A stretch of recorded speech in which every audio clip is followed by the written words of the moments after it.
Hi, I'm Brian Rogers Jr., commercial photographer and digital artist, and today I'm going to show you how to light a bottle with a single light. The first thing we're going to do is we're going to create a small set for this bottle. So as you can see, I've got my Sony a7R II camera set up in position, and then I've got a couple of sawhorses that are going to be kind of the foundation of where we're going to place the product. So right here we've got a 2x2 board. Any board will do as long as it's a nice flat surface, and basically this is going to be our tabletop. The next piece that we need is a black piece of plexiglass, and these are about $20 or less on Amazon. This is a 2x2 sheet, and usually they come two-sided, so you'll peel it off, and basically once one side gets pretty scratched up, you can reuse the other side. All right, so the next thing we need is a light stand, some kind of clamp like an A-clamp. You can get these at any hardware store, and a piece of foam core, and these are actually pretty common at most big box stores or art supply stores as well. And basically what we're going to do is we're going to create a little background here. So I'm just going to place this in the center. Okay, so this is our product today. We've got some Pie-Eyed Spirits Mystical Shine Apple Pie. So this is a liqueur. And one thing that's important to note when you're shooting product photography is to keep it as clean as you can. Most of the time I wear gloves on set when I'm doing this kind of stuff. But I'm not really too worried about this bottle because I've been handling it on the bottom and right on the top here, so you're not going to see fingerprints very well. I'm using Capture One to tether so I can see a live view of my shot, and that's really helpful. So if you're away from your computer, you can actually take a look at it and kind of see what it looks like from the camera's point of view. But one thing I like to do is, instead of physically moving the product, I like to actually move the plexiglass. One thing to note is it's very important when you're shooting product photography to make the most of your sensor in your camera, and to do that you really want to fill the frame with the product. In this case I'm using a 24-105 Canon lens with a Metabones adapter on the a7R II, and right now I'm currently at 105, so I'm zoomed all the way in so I can fill the frame with that product shot. One important thing to note is that when you're shooting product photography, you don't want to leave autofocus turned on. You don't want the focus to shift every time you take a new shot. Another important thing to note is, even though we're shooting at f14 right now, we're going to get sharper focus here than we are on the neck of this bottle.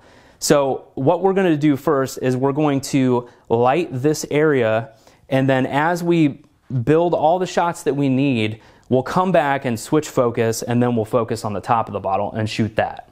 So I just took a test shot and it's totally black.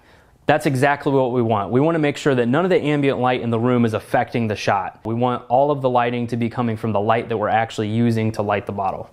Okay, so I've got a studio strobe here. This is the Photo B1. It doesn't matter what strobe you're using. If you're using a speed light, that's completely fine. If you're using Pulsey Buff, whatever brand you like, they all are going to do the same thing. What is important is how you modify the light. And you may notice that I have a grid attached to this strobe. And what that's going to do is it's going to give us a nice feathered light, and it's going to be really focused. So what I'm going to do is I'm going to show you what this shot would look like without a grid and then with a grid. So I'm going to go ahead and take this off, and we're going to just take a test shot. Now as far as power setting goes on the strobe, I have no idea what our exposure needs to be. I'm going to hand hold this, so I'm really going to use my eyes and make a judgment call based on that. So right now this is at 5.8 power. And we're just going to take a shot and see what it looks like. And I'm just hand holding this strobe overhead. And I'm going to go ahead and grab the grid, and we're going to see what that looks like. Again, I'm holding the strobe overhead. Now we've got a grid on. What the grid is allowing me to do is it's allowing me to kill some of the light on the background and focus the light more on the label, and also feather it on the edges. So I'm going to go ahead and fire some more shots. And as I'm doing this, I'm going to move the light around just a little bit. Each shot is going to be different. Now again, what we're doing is we're trying to make the label look really good. So you may notice that there's a hard reflection in the glass. That doesn't really matter because, again, we're just shooting for the label. So all this is going to be pieced together in Photoshop. If you look at advertising images of bottles, they always have that nice glow. So what I'm going to do first is I'm going to take a test shot, and I'm going to put this strobe with the grid right behind the bottle. I'm going to put the angle at kind of a downward angle just to make sure that we don't get any flare in the shot. Alright, so we've just taken the test shot, and I'm noticing that because the light source is a little bit wider than the bottle, we're having some light bleed over the edges. and I really want to minimize that. So in order to do that, a nice little studio tip is that you can take some gaff tape, which most people have in studios. It's very affordable if you don't. But what you can do is you can take some gaff tape and you can just kind of cut the light down just a little bit. And what that'll help us do is minimize that flare. Now I'm going to do the same thing that we were doing earlier. I'm going to take another test shot. I'm lighting the bottle from behind to get that nice glow. Okay, as we can see here, it minimized that flare coming off the side of the bottle, and that's exactly what we're looking to do. So we want some nice clean shots. And I'm going to start at the bottom, and I'm just going to work my way up slowly to make sure that I cover the whole bottle.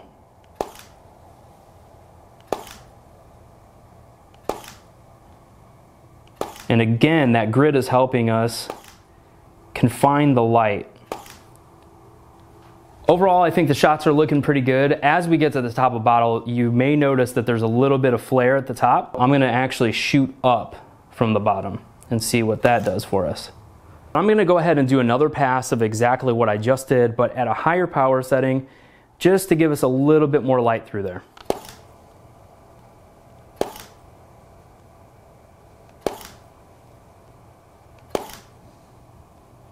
Now again, the neck is a little tricky, so what I have to do is I have to angle my light upward just a little bit to light that neck. So we're going to go ahead and move on to the next step, which is creating a really nice edge light. And to do that, what we're going to do is we're actually going to use this foam core to our advantage. We're going to get a nice big softbox, and if you don't own a softbox, you can easily use a scrim. And what we're going to do is we're going to place it right behind the foam core, and it's going to basically create two strip boxes on each side of the bottle. So what I'm looking for here is I'm just looking to create even size lights on each side. So what we're looking to achieve with this makeshift strip box look is we're looking to get some really nice edges on the sides of this bottle. What we may end up doing is we may end up flipping it in post to make sure that they're exactly perfect, but I want to see what this looks like on set, making this look as even as possible, and I'm just trying to create some contrast. So everything is going to be really dark with the exception of these nice sharp white edges that we're going to get from this modifier. So I left the power on the strobe at the same exact setting as we had it when we were lighting it from behind. It might be a little overexposed, it might be a little underexposed, I don't know yet. So we're going to take a test shot and see what that looks like. So I'm going to go ahead and fire this off. And it looks like we got a pretty nice edge light, but I think it could be a little bit brighter. So I'm going to turn up the power on the strobe. Now that we've got the exposures out of the way that we need to build the bottom half of the shot, I'm going to switch focus and make sure that I've got really sharp focus on the top of the bottle. Because we have this seal on the top of the bottle, the exposure is going to be a little bit darker. So what I want to do is I want to give myself a variety of frames to work with. So I'm going to obviously keep the setting that I have right now. It's at 8.5. I'm going to boost that up a little bit and just capture a variety of exposures. So if I want a brighter one in post-production, I have that available to me.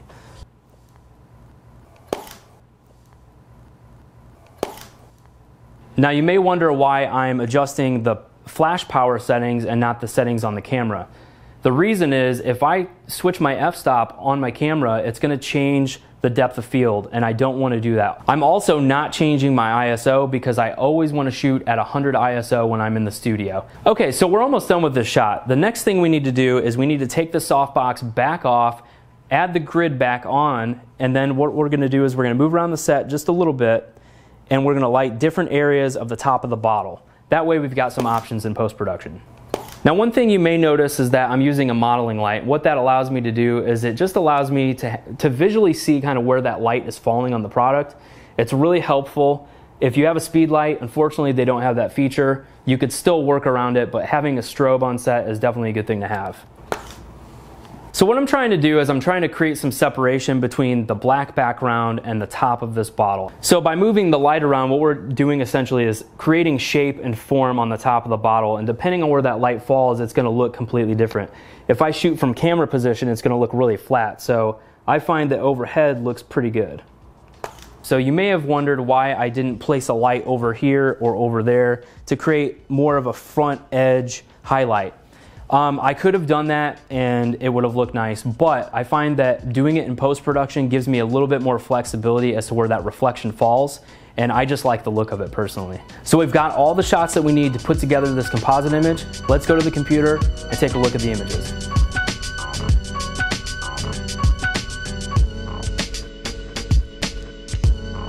All right guys, so we just got back from the studio. Now we've got our images into Lightroom and we're gonna begin post-processing. All right, so the first step in creating a product shot is you want to process your raw files. And we have Lightroom open. This is what I like to process my raw files in. And I've already selected the shots that we're going to use to build the composite image. So I'm going to go through those kind of one at a time so I can show you what we did on set. Now, the first image is for the label. So you'll notice that we have a couple of different exposures. One's a little brighter, one's a little darker. The next set is basically just backlighting the bottle, and what we're going to do in Photoshop is we're going to blend all these together. So these are the range of exposures that I grabbed. This is the first set, and then I went ahead and did another set too, just to see what it would look like. This one I believe was a little bit brighter. The next setup was for the edge lighting, and then the one right after that was edge lighting, and it was more focused on the neck of the bottle. So this is where we switched focus in the studio. And again, I did that because when you're shooting the bottle, the neck is actually out of focus when you're putting focus on the label. Basically, we shifted our focus and then we shot some exposures of just the neck. So as I go through here, you'll see the other shots that we've selected, and they all look a little bit different because I moved the light around, and they all have kind of a different look, and we'll just, we'll take a look in Photoshop and see kind of how I put that together. Okay, so as far as processing the files go, I didn't do a whole lot. I did pretty much your basic corrections that you would normally do.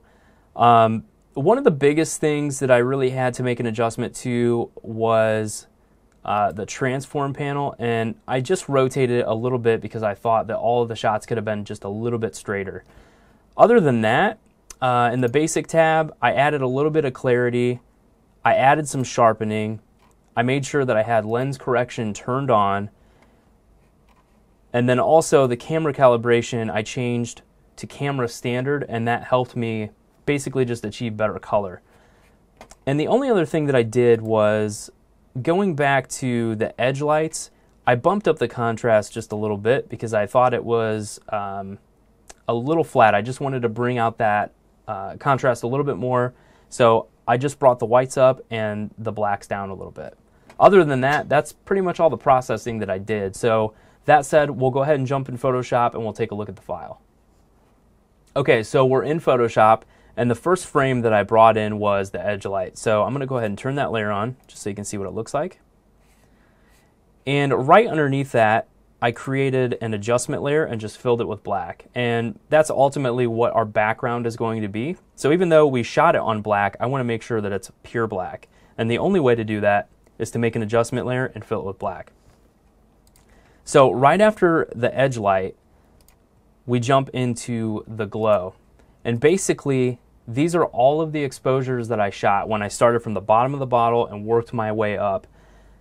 I pretty much merged those all together. I brought all the layers together in Photoshop, and then I changed the blend mode to lighten. And what that allows the shot to do is it'll blend all of the light layers together, and it'll take all the dark stuff out. So it only reveals the light.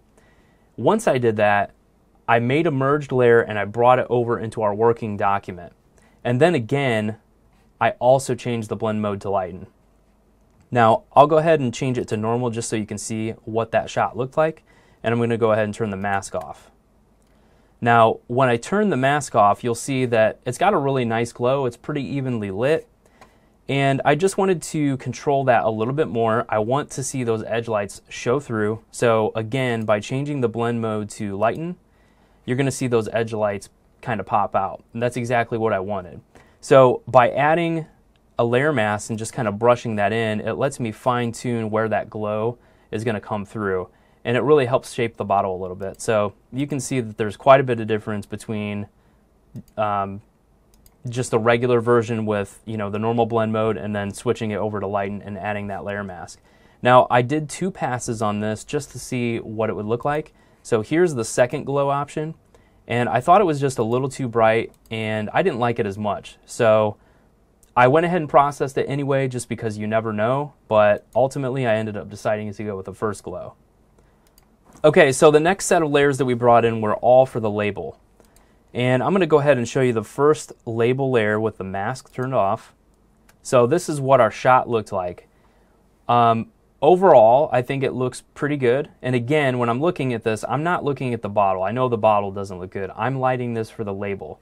So again, product photography is lit in just different parts and then pieced together. So that's kind of what's happening here. Now, you'll see when I add the mask what that looks like. You can see that it's a huge difference from the way it used to look. Now, this was the brighter exposure. I also brought in the darker exposure as well. I'm going to go ahead and shut that mask off so you can see what that shot looked like. So basically it's just the same thing as the last one except a little bit darker. But when I add the masks and I have both of those layers turned on, you can see what a difference that makes in the label. Now, I wanted to have the letters kind of pop out a little bit, so I duplicated the darker exposure and then basically just made a mask for the letters. Now, this is just more of a creative touch. I thought it would look cool and I thought it would make the brand stand out, and I really like the way it looks. So just duplicating that layer and just adding a little bit of, you know, creative technique and cutting that out with the mask, I think really went a long way in making that label look a lot better. So again, just 3 layers. I've got a bright exposure, a darker exposure, and then a layer for our letters. And that's pretty much the label. I think that looks pretty nice. Okay, so next up we have the neck of the bottle. Now, if you remember from being on set, all I did was I changed the focus from the front of the bottle basically to the back. I wanted to make sure that it was nice and sharp on the top of the bottle. So let me zoom in to kind of show you what I'm talking about. I'm going to shut this edge light neck layer off. And if we look at it, you can see that it's a little bit soft. It's not terrible, but it could be better. So that's why we shifted focus and made sure that we got that area covered. Now I'm going to go ahead and turn this layer on just so you can see what it does. You can see it looks a lot sharper now and a lot better. Now this is just the edge light. I'm going to go ahead and shut off the layer mask just so you can see what it's doing. So again, it's just adding a little bit more focus on the top. I changed the blend mode to lighten again just so we could only see the light areas, and then adding the mask, I just painted in the light areas that I wanted to see. Now the next layer is pretty similar to that as well. Also changed it to lighten, and let me go ahead and shut the layer mask off. You could see what the top of that neck looked like prior to me adding a layer mask and just painting the areas that I wanted to see. So when I do that, it still has a really cool dramatic look and it gives that top of the bottle a lot more shape. Now the final layer for the bottleneck is just a little bit of detail right up on the top. And that little bit of detail goes a long way because it really helps you see the form and texture and shape of this bottle. So let me go ahead and shut all of the bottle layers off, or all the neck layers off so you can see that. So huge difference. Okay, so next up we have the symmetry layer. And all that is a merged copy of everything that we've done so far. And I made a little marquee selection and basically duplicated the left side and flipped it to the right. And what that did was allow us to have perfect symmetry. So I'm going to zoom in just so you can see what I'm talking about. Now, first off, let me explain the problem. When I look at the highlights, I think they look better on the left side than they do on the right. If you look on the right, you'll notice that some of the lines are kind of doubling up and they're just not very smooth. And it's nothing that we did on set. It's probably just the imperfections in the glass, and you know, that happens sometimes. So in order to fix that, I just made a symmetry layer. I'm going to go ahead and turn that on. And you can see with that on, it's a mirror copy of the left side and it looks a lot cleaner. So let me back out. I'm going to shut the symmetry layer off and you can see what it looks like. It's a mirror copy. So we had a little bit of masking to do. Let me go ahead and turn that mask on just so you can see what's going on here.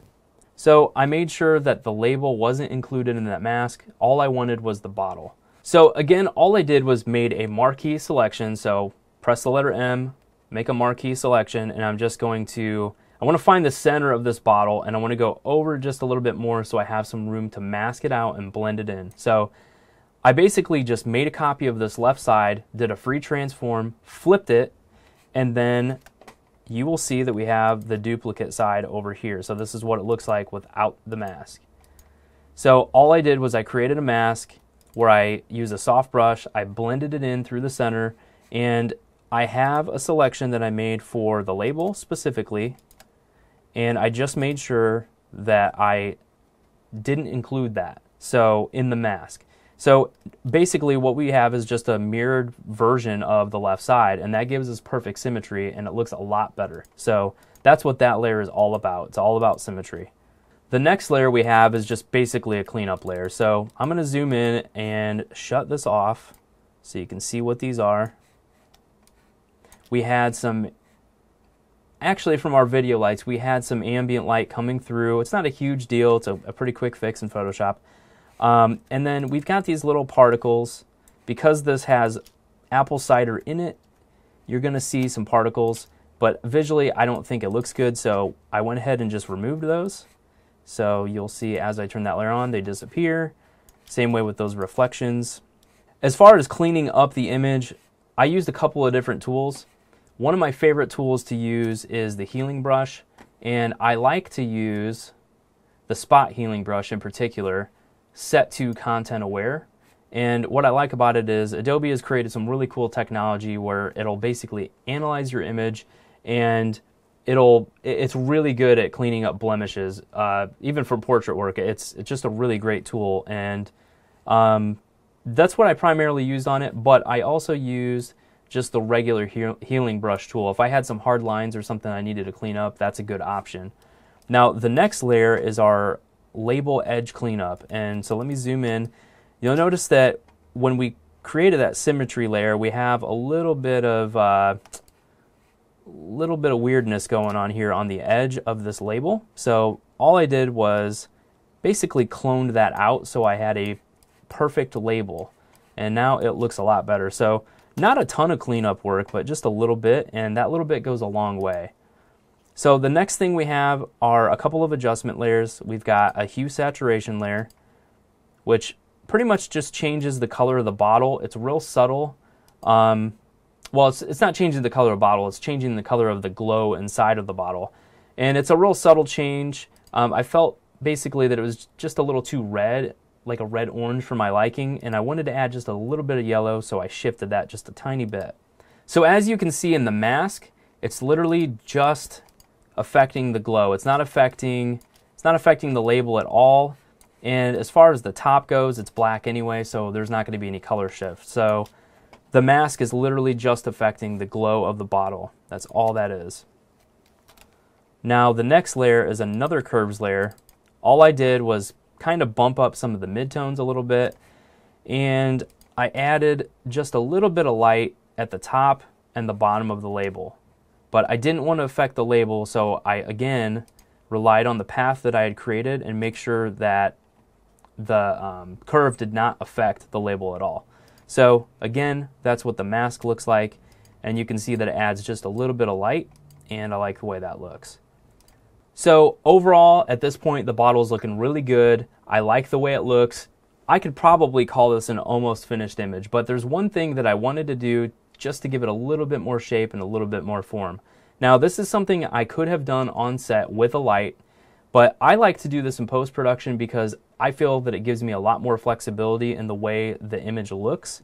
And this is a little technique that I've came up with over the years that I like to use quite a bit. So basically how this works is, well, actually, let me show you what it is first. I'm going to add highlights digitally in post-production. So here's the left, here's the right, and there's the center. And you can see that there's quite a bit of a difference between having reflections and not having reflections. So in order to make this, it's actually pretty simple. All I'm going to do is I've made a path for the bottle. So I'm going to make sure that I've got a selection of that. I'm going to create a new layer, and I want to select the gradient tool. So let me get that. Want to make sure that I'm painting with white, and I want to make sure that it's set to white to transparent. So now that I've got that little selection going, I'm going to kind of start from the left and move over to the right, and you'll see that it gives us this nice little gradient on the side. I'm going to deselect. I'm going to use the move tool, and I'm just going to move it over a little bit.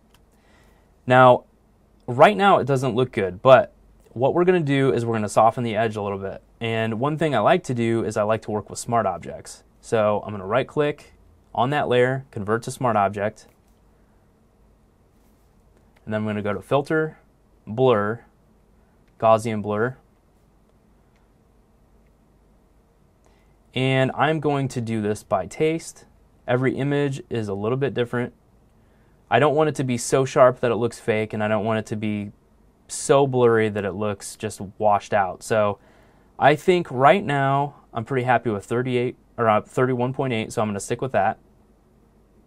And there's our first highlight. The next thing I'm going to do is I'm going to make a copy of that. So Command J, Control T to free transform. I'm going to right click, and I'm going to flip horizontally. And then all I'm going to do is I'm going to move it over to the other side. So you can see that we've got a couple of reflections that look pretty good. The opacity is lowered just a little bit so we can make it look a little bit more realistic. And then I basically applied a mask right around the area where the label is, and I just toned it back a little bit so it would blend in and look a little bit more seamless. So now that I've showed you how to do that, I'm going to delete those layers because we don't need them.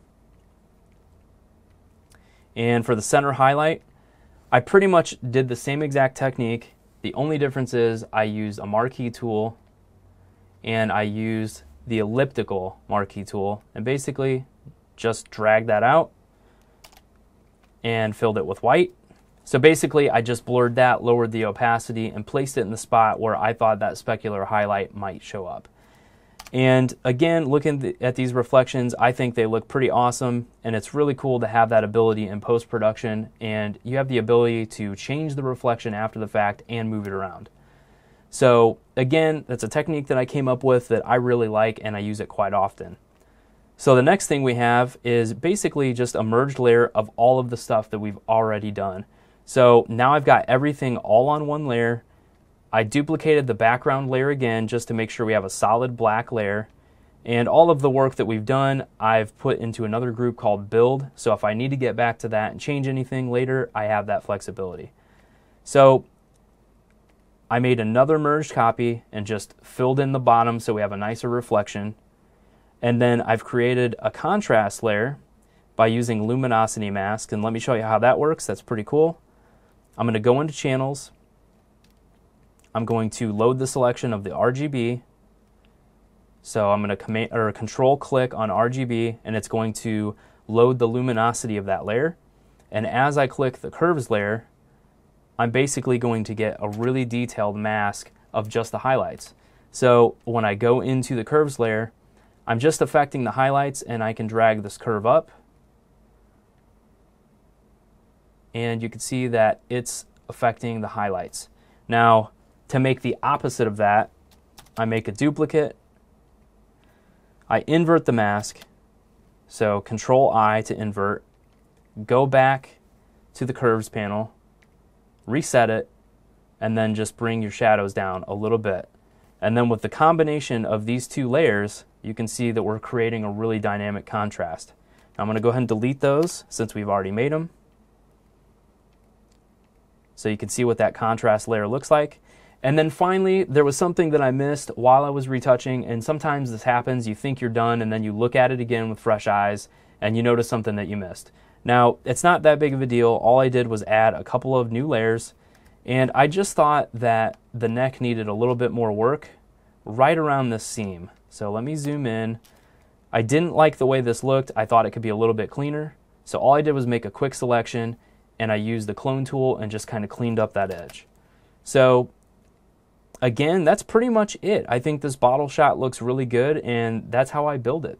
All right, so hopefully that gives you an idea of what goes into producing a really cool standalone product shot. Now, I think any company would love to have a product shot like this. They can use it for all kinds of things. They could use it as pack shots for packaging. They can use it for advertising. You can drop some copy next to it. There's a lot of companies that always need standalone product shots. Now, this is just one type of product photography. You can actually create much larger composite images based on something like this as a starting point. And oftentimes I get hired to create really cool commercial images involving splash and powders and all kinds of different stuff. And really the creativity that you can put into product photography is pretty limitless. So while standalone product images are awesome to have, this client wanted to take this image to the next level. So I'm going to show you a couple of composites that I've created, basically using some of the same techniques, but a little bit more in depth and a little bit more intricate. Now, I'm not going to go into depth as to how I created this image because it's way too much to talk about and we didn't really show it on set, but I do want to give you a couple of examples of what this product can be and the kind of creativity that you could put into your product photography.